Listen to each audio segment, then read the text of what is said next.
Hello my beautiful souls in tarot magnetic 369। तो चलिए आज हम देखेंगे कि आपकी लव लाइफ में क्या हो रहा है और देखेंगे आपका रिसेंट पास्ट, प्रेजेंट और future, and with in that हम देखेंगे क्या ब्लॉकेज है एंड क्या एडवाइस है। तो चलिए जल्दी से कार्ड पिकअप करते हैं। हम्म,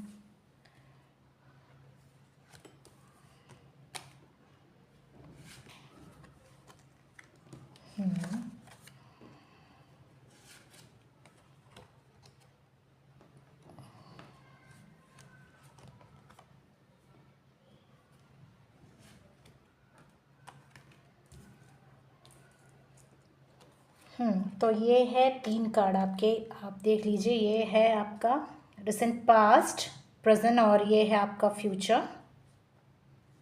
ये 3 कार्ड्स निकले हैं एंड साथ ही में ये है आपके ब्लॉकेज का कार्ड एंड आपके एडवाइस का कार्ड।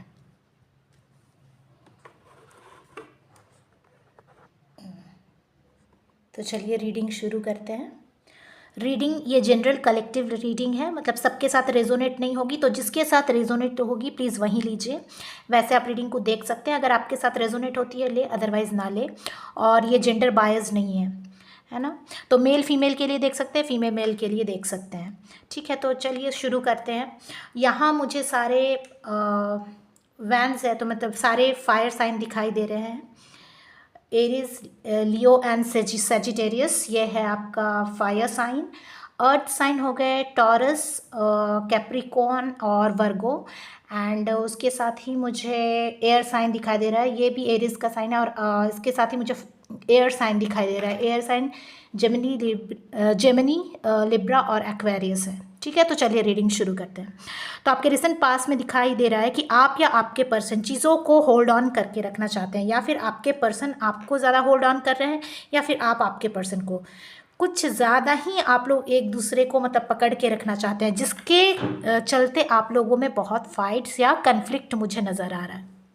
ठीक है, तो किसी भी रिश्ते में या किसी भी चीज़ में अगर आप चीज़ों को ज़्यादा पकड़ेंगे तो वो चीज़ें टिकती नहीं है। ठीक है, this can be seen in this card because just मैं देख पा रही हूँ कि ये अभी का ये है प्रेजेंट मोमेंट में आप लोगों के बीच टावर मोमेंट चल रहा है। टावर मोमेंट मतलब आप लोग एक दूसरे के साथ कनेक्शन में नहीं हैं, कनेक्शन में नहीं है, या फिर आप लोगों ने एक दूसरे को ब्लॉक करके रखा है ना। तो ये बात है। तो आप लोगों का जो फाउंडेशन है वो बहुत ज़्यादा स्ट्रॉन्ग नहीं था, है ना। बेस जो है वो ज़्यादा स्ट्रांग नहीं था आपके रिलेशनशिप का, इसीलिए आप लोग दोनों एक दूसरे पे मुझे लगता है या फिर डाउट या फिर भरोसा नहीं था, जिसके लिए आप लोग दोनों में बहुत बहसबाजी या फिर लड़ाइयाँ हुई हैं, और जिसके कारण क्या हुआ है, टावर मोमेंट आया। Tower moment means the foundation is shaky, है ना। You people are not in talking terms, या फिर ब्लॉक करके रखा हुआ है, या फिर कुछ भी है, आप लोगों के बीच झगड़ा है,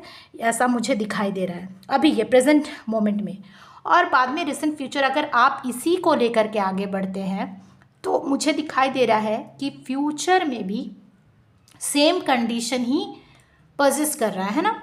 same condition is going on. आप लोग दोनों के बीच में बहुत सारी कन्फ्लिक्ट है, लड़ाइयाँ हैं, आप लोग दोनों एक दूसरे को नीचा दिखाने में लगे हुए हैं, और पता नहीं मतलब कि ईगो इश्यूज बहुत ज़्यादा है ना।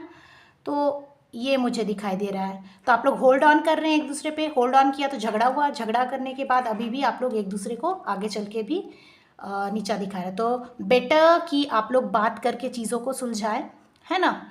ये जस्ट एनर्जी है, एनर्जी को आप चेंज भी कर सकते हैं, है ना। ये आपका कोई लिखा हुआ नहीं है, जस्ट मैं बता रही हूँ कि एनर्जी अगर आप लोग ऐसे ही रहे तो आगे भी चलकर आप लोगों के बीच बहुत सारे झगड़े, कन्फ्लिक्ट्स, इश्यूज आएंगे, है ना। ईगो ये सब आएगा, तो ऐसा ना करके आप एक दूसरे के साथ बात करके इसको सुलझा सकते हैं। तो ये थी आपकी पास्ट, प्रेजेंट और फ्यूचर की एनर्जी। अब ब्लॉकेज क्या आ रहा है? ब्लॉकेज आ रहा है, देखिए बिल्कुल ठीक नहीं, मुझे लग रहा है कि आप लोग दोनों के बीच में बिल्कुल अंडरस्टैंडिंग नहीं है, क्योंकि आप लोग जो है जो भी बातें हुई हैं उसको पकड़ कर बैठे हुए हैं। दैट इज़ द ब्लॉकेज, है ना। तो ये हमें क्या एडवाइस करता है 9 ऑफ वैंड्स की, if you are hurt, if you can't take it ahead, है ना, आगे इसको अगर नहीं ले जा सकते तो जस्ट लीव इट, है ना। If you are exhausted too much then leave it.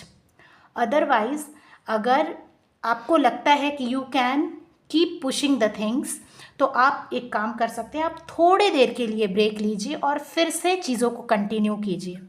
अगर आपको लगता है कि आप चीज़ों को कंटिन्यू कर सकते हैं तो आप थोड़ा सा ब्रेक लेके फिर चीज़ों को कंटिन्यू कीजिए। और फाइनली हम क्या देख सकते हैं, एडवाइस। एडवाइस है आपका 8 ऑफ वैंड्स। तो things are falling in place, है ना, चीज़ें जगह पर आती हुई नज़र आ रही है, बट द थिंग इज़ ये भी थोड़ा उल्टा ही है। तो मुझे लगता है कि इन रिवर्स में है, तो मुझे लग नहीं रहा है कि ये रिलेशनशिप बहुत चलने वाला है। तो ये आप सोचिए, या फिर इसको बात करके सुलझाइए, या फिर आप देखिए आपको कैसे एक्शन लेना है ना। और 8 ऑफ वैंड्स ऐसा है कि थिंक बिफोर यू एक्ट, है ना। आप जो भी कर रहे हैं उसके पहले आप सोचिए, सोच समझ कर फैसला लीजिए, और फैसला लेने पर क्या नतीजा हो सकता है उस बारे में भी आप सोचिए, है ना। फैसला लेने पर क्या किन चीज़ों का आपको सामना करना पड़ सकता है ना। Think before you act and also think about the consequences, ठीक है। तो ये थी आपकी रीडिंग, है ना। तो चीज़ों को पकड़ कर मत रखिए। अगर आप लोग बहुत एग्जॉस्टेड है, नहीं हो रहा तो छोड़ दीजिए, या फिर आप लोग अभी रुक कर फिर चीज़ों को शुरू कीजिए, और जो भी एक्शन लेते हैं उसको सोच समझ कर लीजिए, और उसके आउटकम पर भी ध्यान दीजिए, है ना। ये कार्ड्स हमें यही बताते हैं। तो मैं तो कोई मीठी बातें नहीं करूँगी, जो आया है कार्ड्स में मैं आपको वही बताऊँगी। और ये थी आपकी रीडिंग अच्छी लगे तो लाइक कीजिए, एंड प्लीज़ आपको अगर अपना पर्सनल रीडिंग लेना हो तो मुझे DM कीजिए, और प्लीज़ मेरे चैनल को लाइक और सब्सक्राइब कीजिए। और एक बार फिर से ढेर सारा थैंक्स, है ना, हार्टी थैंक्स, क्योंकि आप लोगों ने बहुत सारा सब्सक्राइब किया मेरे चैनल को। तो thank you, thanks a lot. We will meet you soon again with one other reading. Bye bye, take care.